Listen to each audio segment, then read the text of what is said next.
Apapun itu yang jelas ya, kasus ini KPK sudah eh, mengumumkan nilai kerugian negara kurang lebih 1 triliun rupiah.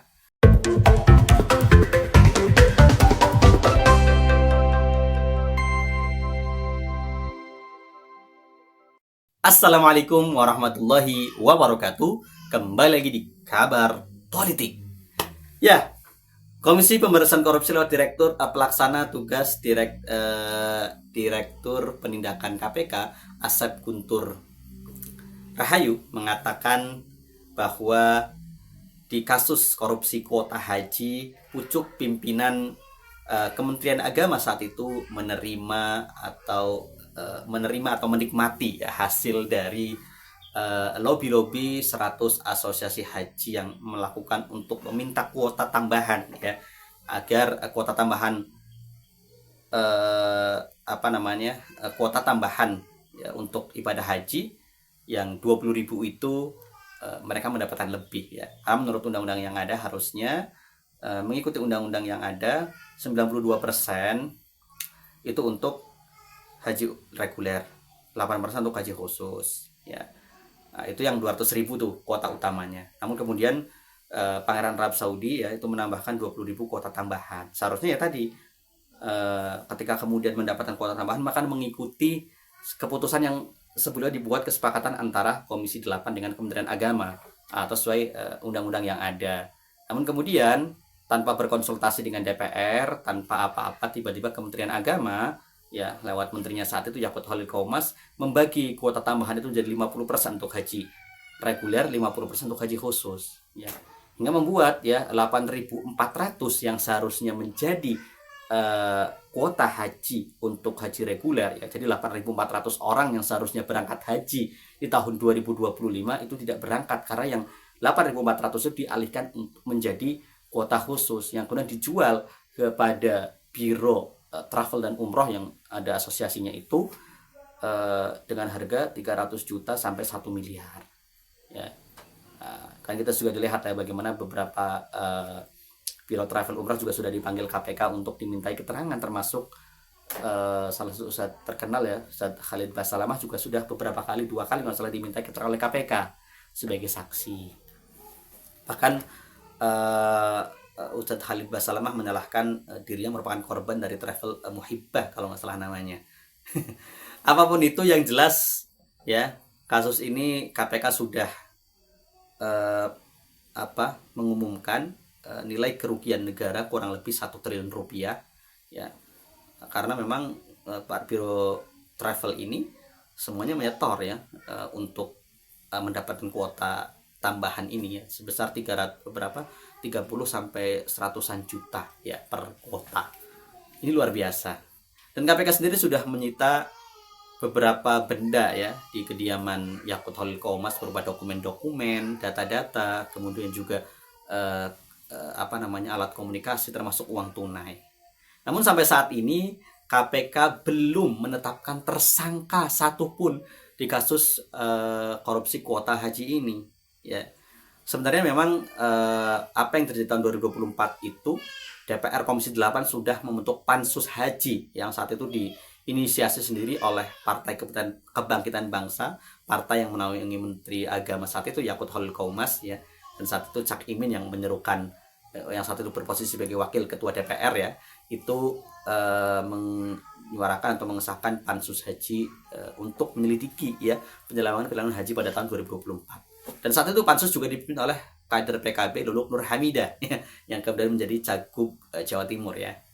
Dan kita tahu hasil Pansus Haji 2024 yang kemudian juga di bulan September ini ya, artinya tepat 1 tahun ya Pansus Haji itu di akhir-akhir September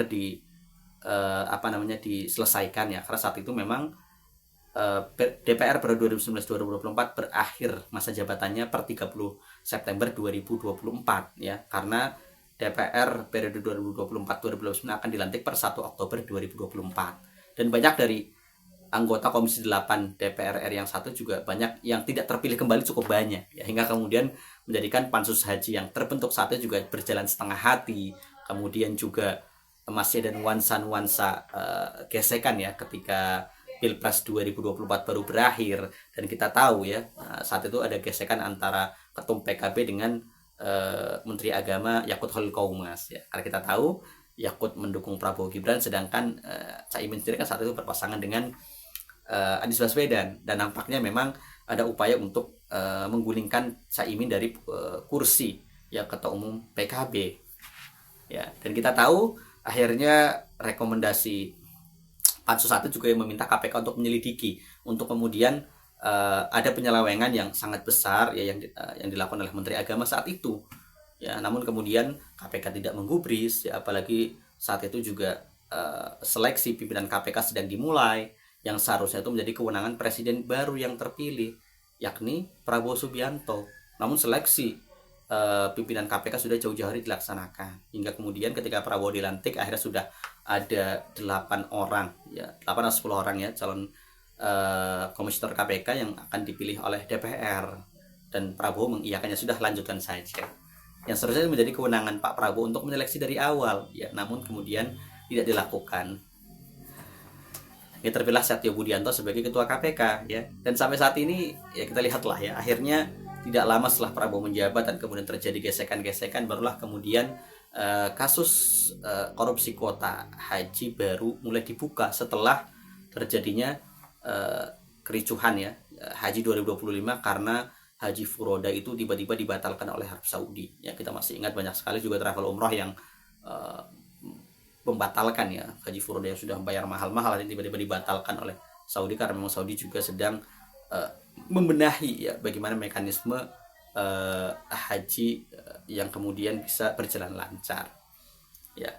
Dan kali ini nampaknya memang KPK sedang memperhitungkan ya bagaimana komunikasi ke publik, dan juga mempertimbangkan faktor politik ya jika kemudian menetapkan tersangka.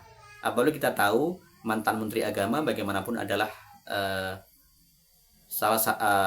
mantan ya Ketua Umum GP Ansor, kemudian juga dia adalah adik kandung dari Ketua Umum PBNU sekarang ya, Yahya Khalil Stakuf, dan juga termasuk orang dekat Presiden Jokowi, mantan Presiden Jokowi ya. Ini yang kemudian membuat nampaknya KPK masih berhitung terkait politik ya, atau juga KPK sedang menunggu hari ya.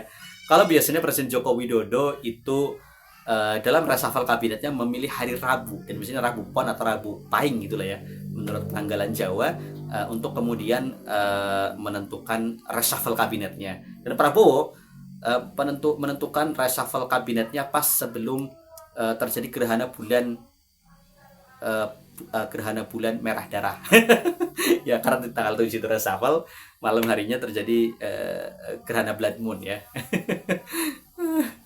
Ya, jadi itu yang terjadi. Dan KPK biasanya itu menetapkan tersangka kalau dalam penyelidikan, kalau bukan OTT itu biasanya hari Jumat ya. Kebetulan hari ini hari Jumat ya, dan apakah hari Jumat ini akan jadi hari Jumat keramat KPK untuk menetapkan tersangka, dan tertentunya kalau bagi tersangka di Jumat keramat, kalau bagi rakyat Indonesia percaya menjadi Jumat berkah ya, karena kemudian mendengar ada korupsi yang koruptor yang ditetapkan sebagai tersangka dan diadili ya oleh Komisi Pemberantasan Korupsi. Walaupun memang jelas ya ketika menetapkan tersangka proses pengadilannya masih panjang ya. Tapi sebenarnya kalau kita melihat KPK sudah menyita beberapa benda ya, barang, kemudian juga sudah melakukan pencekalan, sebenarnya sudah sangat cukup kuat, punya 2 alat bukti untuk menetapkan seseorang menjadi tersangka. Namun nampaknya tadi ya KPK sedang mempertimbangkan bagaimana komunikasi ke publik, dan juga mempertimbangkan politik kedepannya seperti apa. Karena tadi posisi dari mantan Menteri Agama ini juga tidak main-main ya. Nampaknya itu yang sedang dipertimbangkan oleh Komisi Pemberantasan Korupsi. Tapi yang jelas ini kesempatan bagi KPK untuk kemudian lebih dekat kepada Presiden Prabowo Subianto ya, agar kemudian tidak dianggap menjadi bagian dari geng Solo ya. Kita masih ingat bagaimana ketika KPK menetapkan Hasto dan menahannya, dan kemudian sampai ke pengadilan, itu kan KPK mendapatkan serangan balik yang cukup luar biasa, dan kemudian tidak mendapatkan simpati yang begitu besar dari publik ya. Dan hari ini Pak Prabowo lebih dekat kepada Kejaksaan Agung ya, dan lebih sepertinya mempercayakan ya pemberantasan korupsi pada Kejaksaan Agung ya. Dan ini sebenarnya menjadi kesempatan KPK, dan kita tunggu apakah sebentar lagi akan ada penetapan tersangka di hari Jumat ini, atau ya kita hanya berujung pada zong lagi ya. Karena kita tahu ketika dulu KPK dosen Universitas Negeri Jakarta ya Pak Ubaidillah Badrun melaporkan ya terkait gratifikasi korupsi yang dilakukan oleh anak-anak dan menantu Jokowi, KPK tidak pernah menanggapi. Bahkan terkait kasus privat jetan bukan kemudian Kaisang yang dipanggil, tapi penyidik KPK yang mengklarifikasi ke Solo. Ini kan luar biasa ya, sangat berbeda sekali ya.